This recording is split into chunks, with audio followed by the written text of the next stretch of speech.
All right, I think we're back. I think we're back now. Let's double check here. There we go. Okay, I think we're good. Let's refresh here. There it is. Let's refresh here. Awesome. There we go. Okay, so here's what happened. If you're just tuning in, I am starting the stream for the second time because the first time I forgot to update my settings in Restream. Restream being the service that I use to live stream to Facebook, basically to multiple platforms, including Facebook, Twitter, YouTube, and Twitch. And there's so many steps when it comes to starting this podcast that sometimes it's easy to forget things, and I just forgot to go into Restream and set the event to this week's show versus last week's show. You have to update it each time. We did that. We're good to go there. Seems like we're up and running, and let's get on with the show. So this is episode number 78. We've already done our systems check. All the cameras look good. Lights are on. Starting recording there. Already recording on the PC. Fantastic. Appreciate the help, Robert, who is tuned in as he does most weeks. We appreciate you having here. And let's just go ahead and do this here. Hello and welcome to episode... Man, it's going to be one of those days, isn't it? Hello and welcome to episode number 78 of the Creative Control Room podcast, a show for creators, makers, and doers. My goal is to help you make to the max. I'm your operator, Ryan Hafey, and in this episode, I'm going to tell you about why I bought $5,000 worth of podcast studio gear. We still don't have an intro, so here's a random sound effect for you.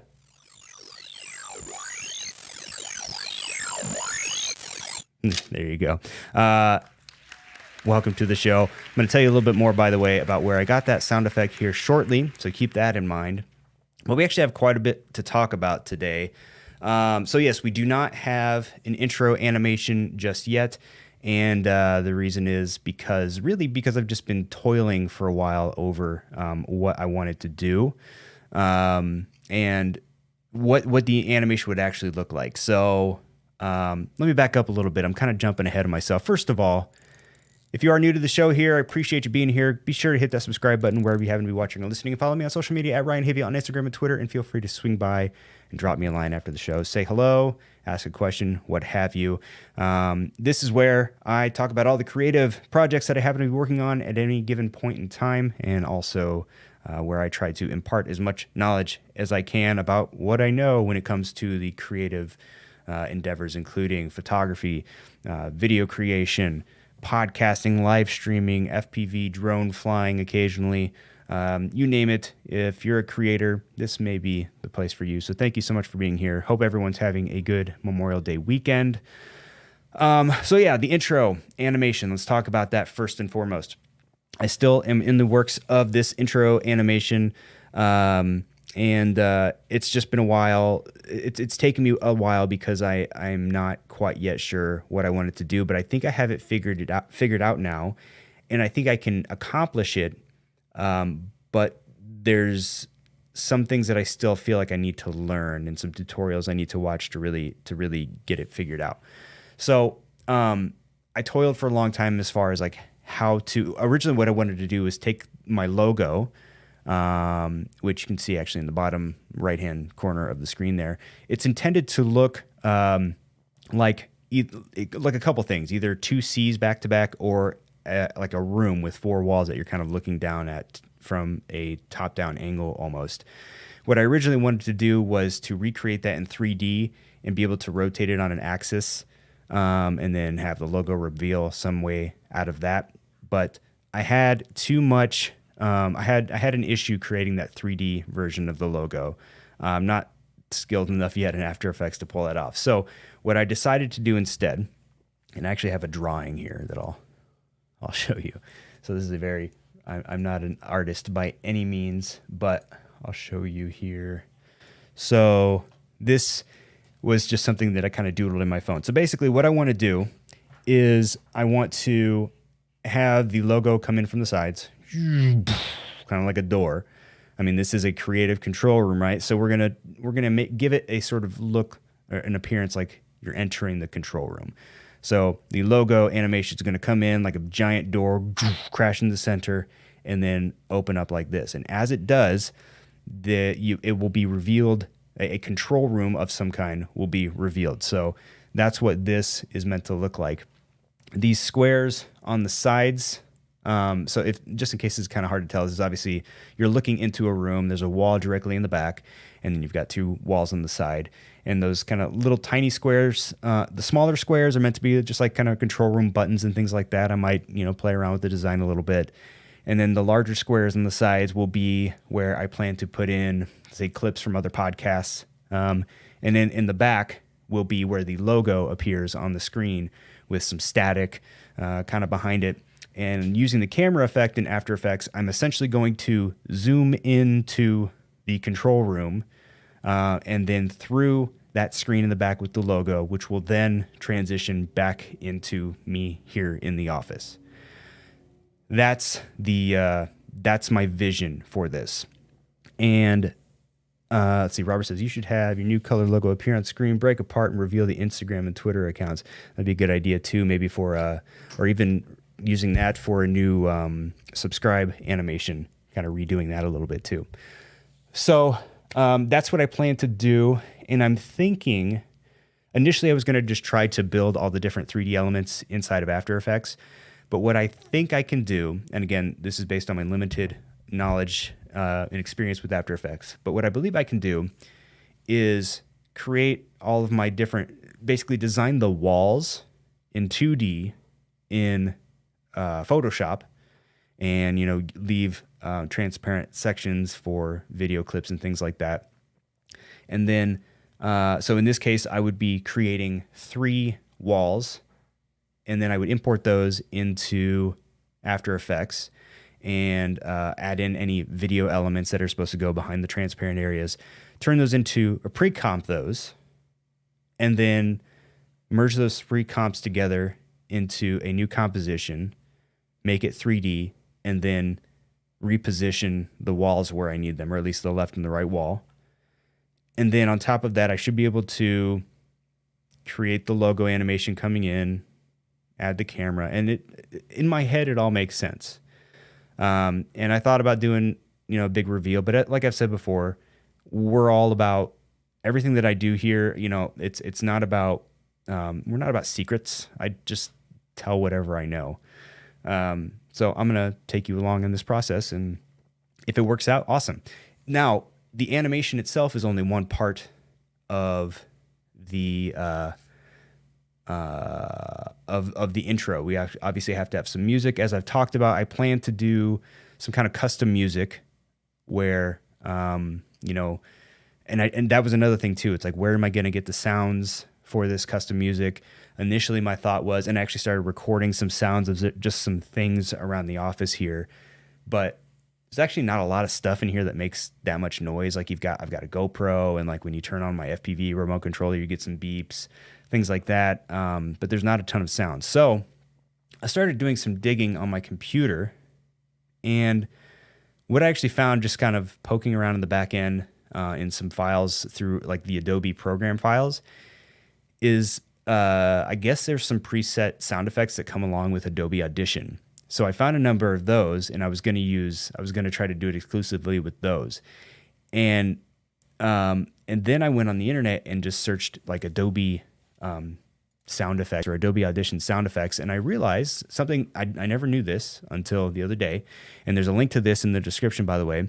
But Adobe has a giant free bank of sound effects that you can just download and use pretty much for any purpose. So I'll pull that link up here. Bring this over. So this is, again, this link is in the description. But with the license for this, basically you can, as it says here, subject to restrictions stated in the EULA, you may use, display, modify, reproduce, and distribute the associated content file. However, you may not distribute the content file on a standalone basis. Basically, you can't redistribute it as your own work, or you couldn't sell their sound effects because it's not yours. But look at all this. Ambience, animals, cartoons, crashes, drones, emergency, household, liquid and water, like just all these different categories of sound effects, and you can download them and use them for free. So this sound effect that I played at the beginning of the episode here, that one is called Science Fiction Sci-Fi Electronic Alien Scanner #1. And as I listen to some of these, especially kind of these, alien sounding or retro sounding effects, I kind of like that vibe going into this intro. So I might use something like that, like where you're sort of entering some kind of, spooky or, alien-like space station. I don't know. I'm going to play around with it. But my intention is to use sounds from the Adobe sound effect bank, and make some music for the intro animation out of that. So this should be a fun project. I don't think it'll be ready by next week. It'll still probably take me another few weeks to really learn it and figure it out. But I think it's going to be part of the fun of this whole process is figuring that out as we go. So each week we'll update you on how it's going until I can have it all ready to go and give it its first reveal. So that's the update on the intro animation. Next up, I wanted to talk about something briefly that I was going to talk about 1 or 2 episodes ago, but it just didn't really fit the theme or the subject matter that I was discussing in that particular episode. But back on May 11th, YouTube released a blog post. Again, link to this is also in the description, talking about the YouTube Shorts Fund. So kind of like with TikTok has their creator fund where just kind of scroll through this for you here, where basically it's, top, you have to apply to get into the creator fund, but then as a TikTok creator, if you're one of the more top creators, you can be eligible to receive payouts from this fund. It doesn't pay them a lot, but the fund is there. And YouTube has YouTube Shorts now, which is short form content. I've done a few Shorts videos. It's really interesting how they perform. For each one that I uploaded, you kind of get a little stagnant with views, and all of a sudden you sort of shoot up, I'm assuming, when you hit the YouTube Shorts homepage for however long of a period of time. But the problem that people have been having with YouTube Shorts is that you can't really monetize those videos because they're so short. In some cases, as short as 15 seconds, up to a minute. So, you have all these YouTube Shorts creators, which is awesome, and people are loving making and consuming these, but they're not really earning any revenue from them. So YouTube released this fund. It's a $100 million fund, which will be distributed. The funds will be distributed between now and 2022 for all YouTube Shorts creators. Any creators of YouTube Shorts are eligible. If my understanding, if my understanding of that is correct, you do not need to be eligible for YouTube revenue. Although I could be wrong on that. It would seem as though you would need to be eligible to earn revenue on YouTube in order to earn revenue from the fund, because otherwise, how are they distributing that revenue to you? But I could be wrong, and they don't really clarify it a whole lot in the blog post. The blog post is a little bit unclear and not super specific with all the details. But either way, there's that. And then one of the quotes in the blog post: each month we will reach out to thousands of creators whose shorts receive the most engagement and views to reward them for their contributions. So essentially, not everyone's going to get stuff from the fund. It's going to be the creators who create the best stuff. And that doesn't necessarily mean top creators, as I'm interpreting it, but that would also include creators who maybe just have, one of their videos just resonates and it pops. And you might get a little kickback from YouTube. So that's kind of interesting, something to keep in mind and keep an eye on if YouTube Shorts is the content you're creating at the moment.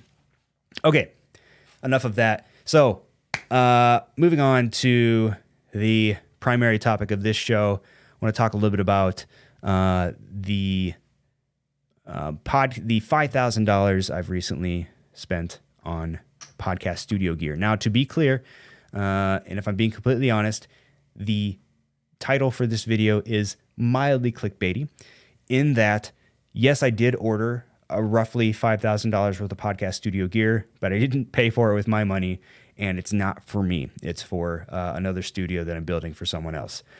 So, but I thought it would be cool to go through and talk about exactly what I purchased and why I purchased it to give you a better idea of what $5,000 can get you in case you're looking to do the same or similar things.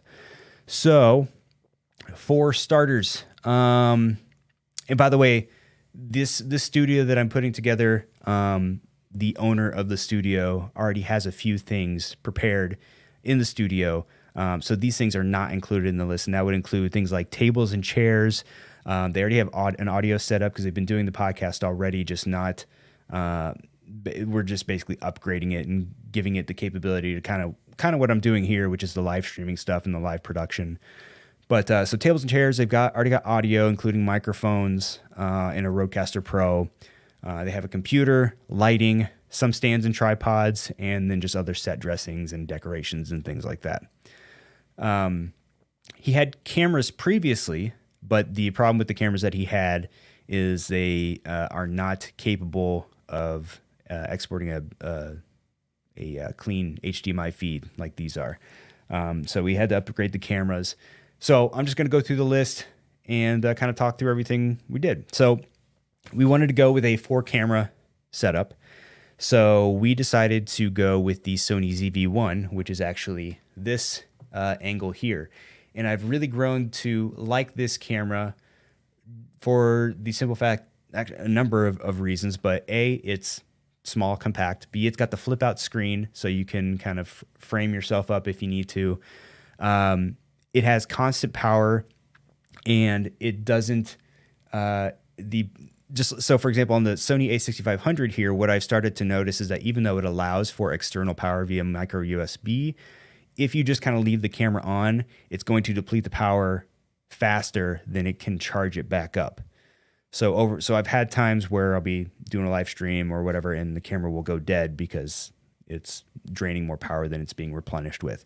But I did a test with the Sony ZV-1, and I just kind of left it on like this, and it's exporting a 4K 30 feed, and it stayed on for, it stayed at full power, no drops in power after about an hour. So great there. If you wanted to take it off and use it as like a vlog camera of some kind, you could. The picture quality is honestly perfectly fine. Smaller sensor, so you don't get as much depth of field, but for most purposes, it's great, and most people aren't going to notice the difference. The only thing I wish it was I wish the camera lens was a little bit wider, because the views we want to do, I think the table we're looking to get, or that he's looking to get, is longer. So we're going to have one angle that kind of shoots straight down the center of the table where he'll sit as the host. There's going to be 2 guests, one on each side, so we'll have one camera dedicated for each of them as well, so that's 3, and then the final one being a wide shot that puts them all in frame. So 4-camera setup. At the time of purchase, the Sony ZV-1 was going for $748, so we picked up 4 of those. That's just shy of $3,000. Along with that, we got 4 micro USB power cables so that we can power those cameras continuously while we live produce everything. So there were, for that it was about $26 for two packs of these. And I think we got 20 foot cables just to make sure we have plenty of length there. So $26 for 4 micro USB power cables. Also picked up 4 micro HDMI to HDMI cables.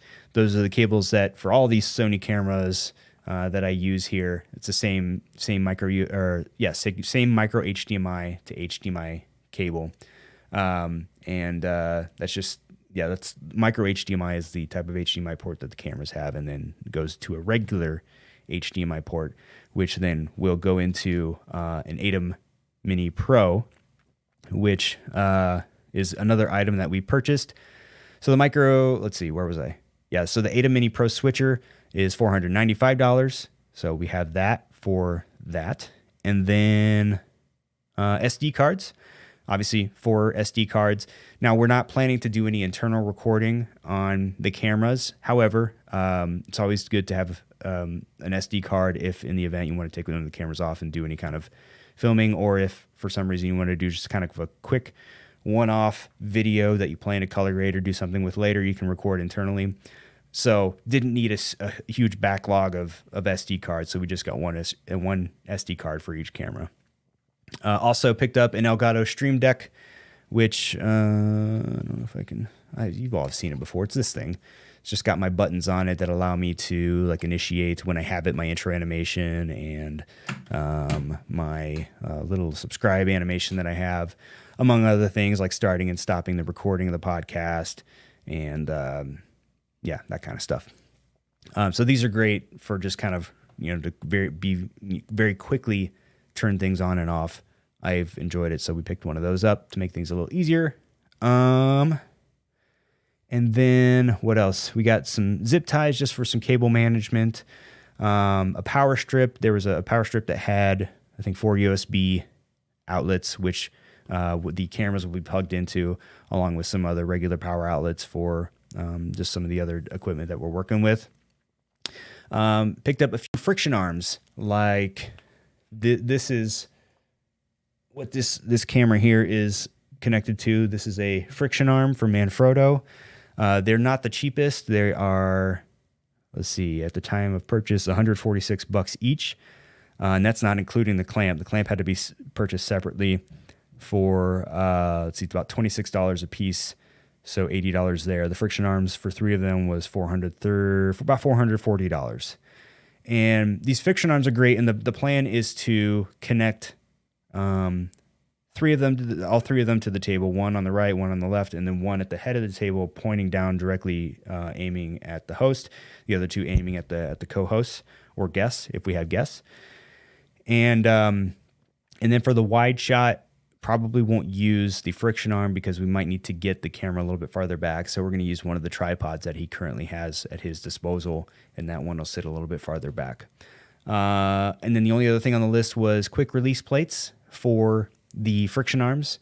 If you're going to connect the camera to the friction arm, you need some kind of connector there. It doesn't come just standard with that. So we have these quick release plates that will also allow us to just take the cameras on and off those friction arms very quickly if we need to. And that was kind of the list. So just to run back down that, because I know I jumped around a little bit. So we got 4 Sony ZV-1s. We've got 4 micro USB power cables. We got 4 micro HDMI to HDMI cables, 4 SD cards for the Sony ZV-1. And the SD cards that we got are the, oh shoot, I'm trying to think if I can show you. Typically with these 4K cameras, you need a higher transfer rate. So the ones that I've been using, I think we only got 64 gigs, but it's the same card. But the ones that I've been using, I like that. And these seem to handle the speeds, 4K, 30, all that with no issues. So we got 4 of those. We got an Elgato Stream Deck for production purposes.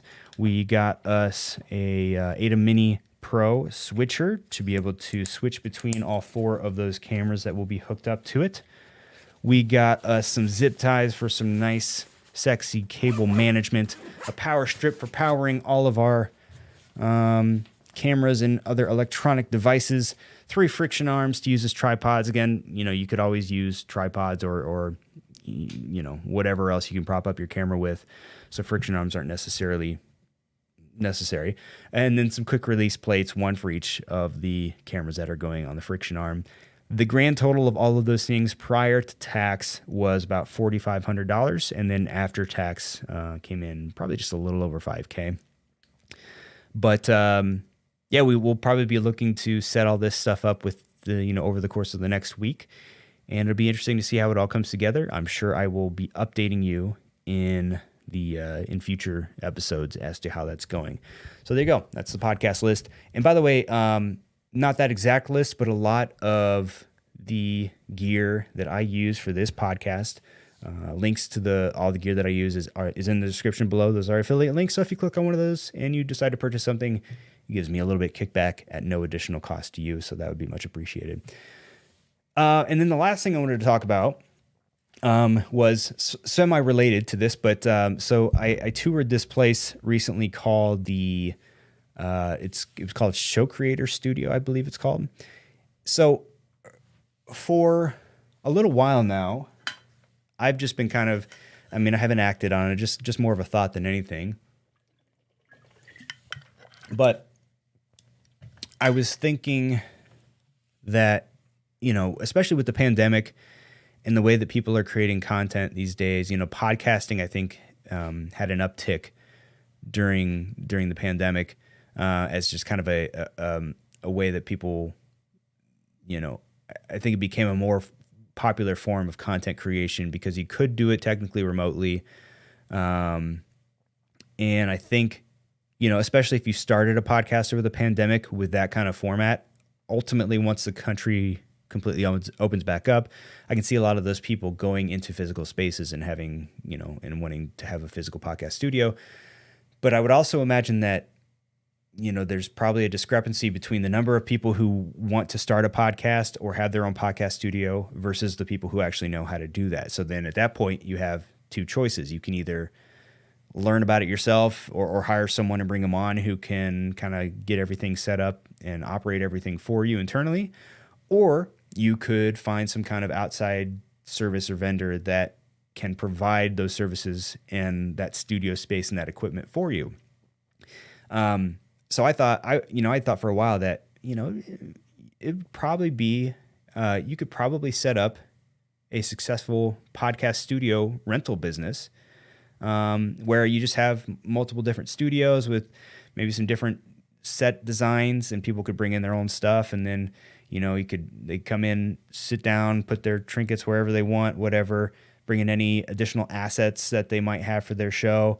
And then all they need to do is sit down and you produce a podcast. And then at the end of it, now they have their episode, and then they just pay you on a monthly basis or per episode, whatever it may happen to be. And so come to find out, this idea had been stewing in my head for a while, and come to find out that there's a place in the Las Vegas area, Show Creator Studio, that does that. And they actually do it really well. And apparently they've been around for like 5 years. And they don't just do podcast studios. They do a lot of other things. They'll host live virtual events. They had some celebrities walk through there recently. They were showing off some video of Dana White and Steve Aoki, who were there hosting events, virtual events recently. Got a chance to go around and look at some of the studios that they have to offer for people. And the studios are really cool looking. They got great equipment. What I found interesting is that their whole podcast studio system is based around iPhones. So instead of using cameras like what we're using here, everything was shot on an iPhone, but it was in kind of a case that had like a souped up lens on it. And they played back some of the footage from some of the shows that they have, because they obviously have quality lighting and light panels and things like that throughout the room. And the video looked great. Like the footage looked awesome. And you would never have guessed that it came from an iPhone. And the cool thing that they do is once you start your podcast, so again, you give them your intro and any things that you want them to pop up on the screen, whatever, during the course of the show. And just kind of like what I do here, everything gets produced live. At the end of the show, they stop recording, and then they airdrop you your podcast. And that's it. And then you have your video podcast. You can extrapolate the audio from that if you want to upload that in audio form as well. But everything's done within the scope of the recording time. There's no, okay, here's all your files. Now you go edit it yourself. It's no, when you're done here, you will get a file and you can take that and upload it to wherever you want to upload it to. And there you go. And I think it was like $350 for up to a 1 hour episode, which when you think about it, if you're an individual looking to start a podcast, might be a little bit too expensive for you. But if you're a medium-sized business and you're doing a weekly podcast, $350 a week, $1,400 a month, that might be reasonable for you versus hiring someone to come in and maintain all that and buy all the equipment in-house. So I thought that was pretty neat. That was pretty inspiring to me. Who knows if one day I want to end up doing something like that, and I will have gotten a lot of inspiration from that tour. So very cool to see that. So yeah, it's going to have a lot of value for people. Anyway, just wanted to share that story. But let's see, where are we at here? About 30 minutes or so. It's not too bad. that's all I really had today. And it's Memorial Day weekend, so I think we're going to go ahead and end this one here. If you are still here with me, and if you have enjoyed or at least gotten some value from anything I've had to say, please hit that subscribe button wherever you happen to be watching or listening, and also follow me on social media at Ryan Hafey on Instagram and Twitter. And